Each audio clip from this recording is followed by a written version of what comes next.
Hi welcome to real estate channel.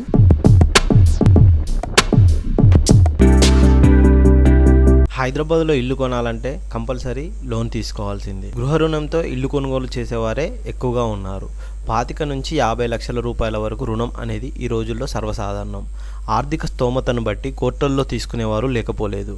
కుటుంబం కోసం EMI భారమైన అధిక రుణం తీసుకునేందుకు ముందడుగు వేస్తుంటారు. ఇంటి కలను నెరవేర్చుకుంటుంటారు. గృహ రుణానికి ధీమానిచ్చే టర్మ్ పాలసీ తీసుకోవడాన్ని మాత్రం చాలామంది భారంగా భావించి విస్మరిస్తుంటారు. ఇంటి పెద్ద దూరమైనప్పుడు పుట్టెడు దుఃఖంలో ఉండే కుటుంబ సభ్యులు ఇల్లు గడవడమే కష్టంగా భావించే సమయంలో ప్రతి నెల వేలల్లో ఈఎంఐను చెల్లించడం అంటే సాధ్యమయ్యే పని కాదు. అదే బీమా కంటే కుటుంబానికి ధీమాగా ఉంటుంది. అందుకే ఇల్లు కొనుగోలు సమయంలో దీర్ఘకాలం పాటు కొనసాగే గృహ రుణానికి తగిన భద్రత కల్పించే బీమా పాలసీ తీసుకోవాలని నిపుణులు చెబుతున్నారు.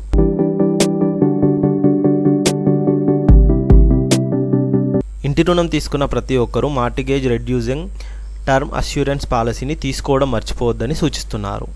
ఆదాయానికి అనుగుణంగా ఈఎంఐలు. ఇల్లు కొనాలని అనుకున్న రోజు నుంచి కొన్ని నెలల పాటు ఎన్ని ఆలోచనలు, ప్రతి విషయాన్ని శ్రద్ధగా చూసుకుంటూ రుణం కోసం దరఖాస్తు చేసుకుంటారు. అన్నీ సవ్యంగా పూర్తయితే సొంతింటి కల నెరవేరుతోంది. గృహ రుణం అంటే దాదాపు 20 ఏళ్ల పాటు కొనసాగుతుంది. రుణం తీర్చేదాకా వాయిదాలను క్రమం తప్పకుండా చెల్లిస్తూ ఉండాలి. అప్పుడే ఇల్లు పూర్తిగా సొంతమవుతుంది. మీ ఆదాయానికి అనుగుణంగా ఎంత ఈఎంఐ చెల్లించాలన్నది నిర్ణయిస్తారు. వచ్చిన ఆదాయంలో నుంచి గృహ రుణం వాయిదా పోను మిగిలిన మొత్తాన్ని అవసరాలకు వినియోగించుకోవాల్సి ఉంటుంది. ఆదాయం ఉన్నన్ని రోజులు వాయిదాల చెల్లింపు విషయంలో ఎలాంటి ఆందోళన ఉండదు. అనుకోనిదే జరిగితే ఇబ్బంది లేకుండా. కానీ జీవితం అనూహ్యంగా ఉంటుంది. అనిశ్చిత ఏ క్షణమైన మనపై తీవ్ర ప్రభావాన్ని చూపిస్తుంది. అనుకోని దురదృష్టం ఇంటి యజమాని దూరం చేస్తే అప్పుడు పరిస్థితి ఏమిటి? ఆదాయం ఆగిపోతుంది.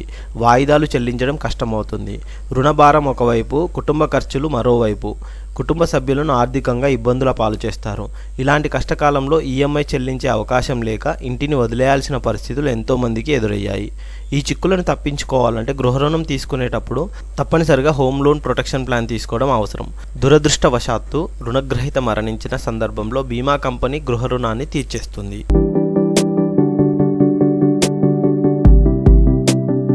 రుణానికి తగినట్లుగా గృహ రుణం తీసుకున్నప్పుడు రక్షణగా తీసుకునే mortgage reducing term assurance policy సాధారణంగా టర్మ్ పాలసీ లాగానే పనిచేస్తుంది.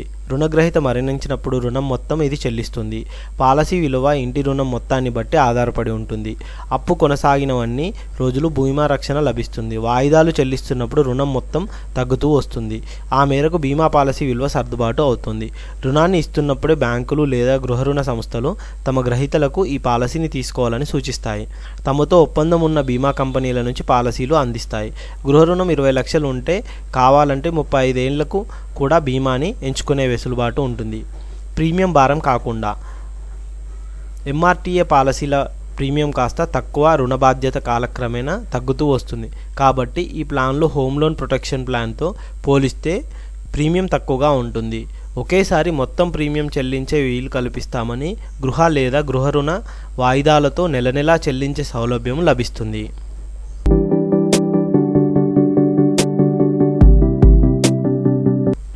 ఎంఆర్టీఏ పాలసీలు ఉమ్మడిగా తీసుకున్న రుణాలకు వర్తిస్తాయి. రుణం ఇద్దరి పేర్ల మీద ఉన్నప్పుడు ఇది ఉపయోగపడుతుంది. జీవిత భాగస్వామి, తల్లిదండ్రులు, పిల్లలతో కలిసి రుణం తీసుకున్నప్పుడు ఒకే పాలసీలతో ఇద్దరికీ వర్తించేలా బీమా సౌకర్యం పొందవచ్చు.